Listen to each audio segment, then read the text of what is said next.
Everyone, welcome to my channel SOS study point. मुझे पता है आप लोग सुबह से बोल रहे भी रहे थे कि मैम कल के एग्ज़ाम के लिए भी वीडियो बना दो।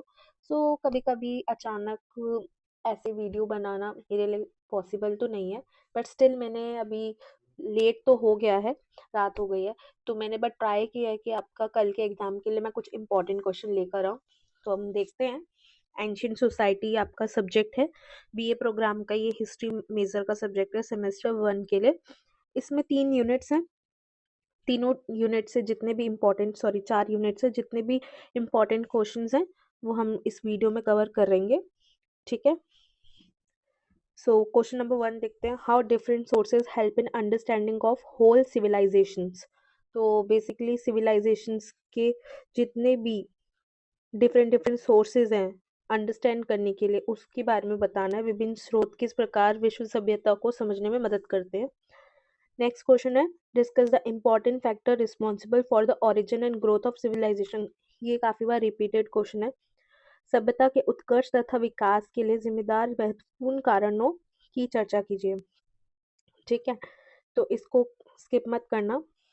Third question है, what do you understand by the term Bronze Age? Discuss its significance in context to the emergence of civilization. ठीक है।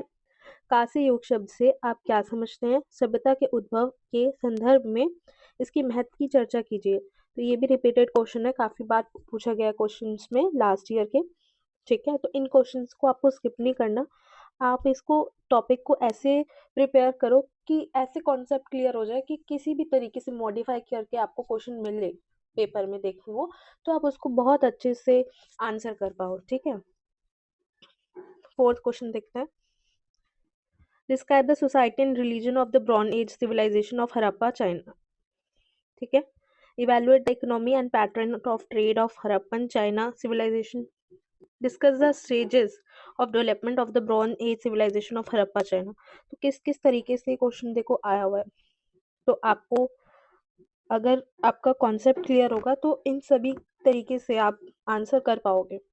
ठीक है। क्वेश्चन नंबर 5 है आपका, define urban revolution, discuss chief characteristics of urbanization in detail.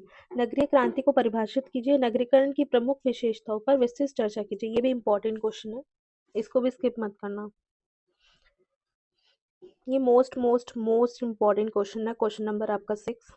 ठीक है, तो इसको तो बिल्कुल मत करना। इसमें वेरियस फैक्टर्स बताने हैं। Emergence of bronze age civilization in Mesopotamia up to Akkadian empire, Egypt, old kingdom. ठीक है, तो देखो ये क्वेश्चन दूसरी तरीके से भी पूछा गया है।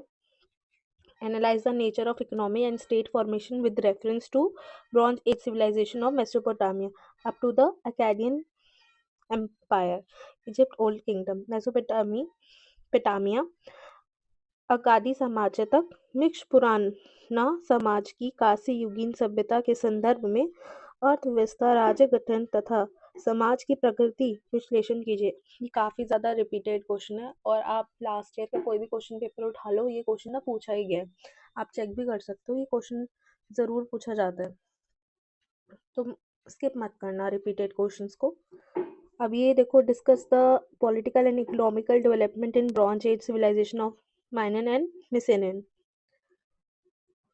तो ये भी इम्पोर्टेंट क्वेश्चन है। इसको आपका पॉलिटिकल हो गया, इकोनॉमिकल हो गया, कल्चरल हो गया, इन सभी के बारे में आपको सोशियोलॉजी सोशियो हो गया। ठीक है, मतलब कि आपका सामाजिक, तो इन सभी तरीके से आपको पता होना चाहिए हर एरा का, मतलब political development, economic development, cultural development, सामाजिक डेवलपमेंट, आपकी जो सामाजिक विकास है, इस सब के बारे में आपको अच्छे से आना चाहिए।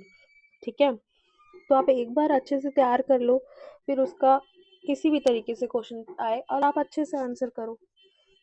ठीक है, क्वेश्चन नंबर 8 देखते हैं। Given account of a factor leading to the emergence of bronze in Minoan and Mycenaean civilisation.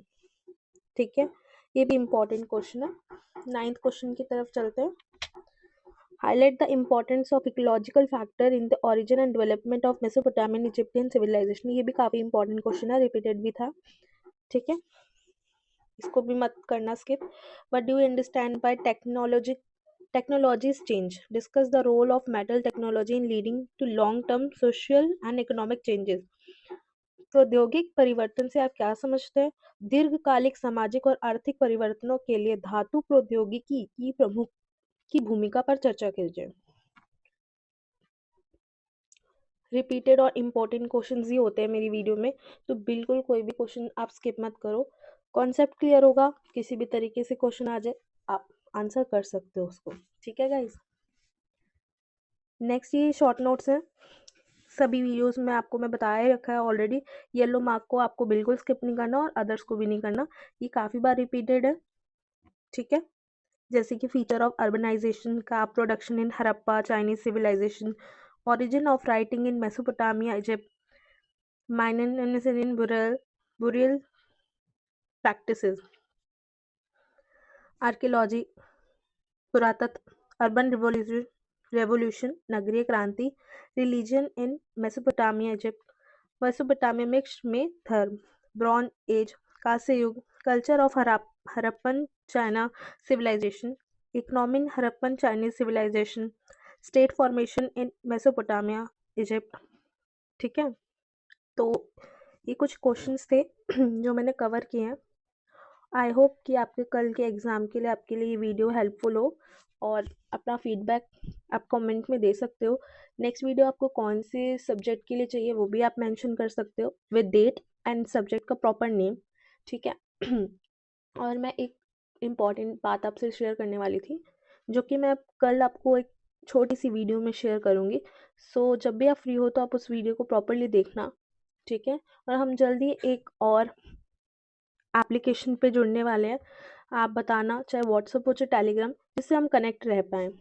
ठीक है, जैसे समटाइम्स आपको होता है कि अर्जेंसी होती है, किसी चीज़ का कोई डाउट होता है, तो हम वहाँ पर आपका सॉल्व कर पाएँ।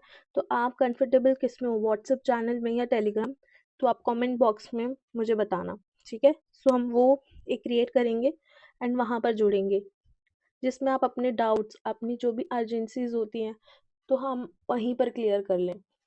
ठीक है, तो वीडियो को लाइक करो, शेयर करो एंड चैनल को सब्सक्राइब करो। Thank you everyone.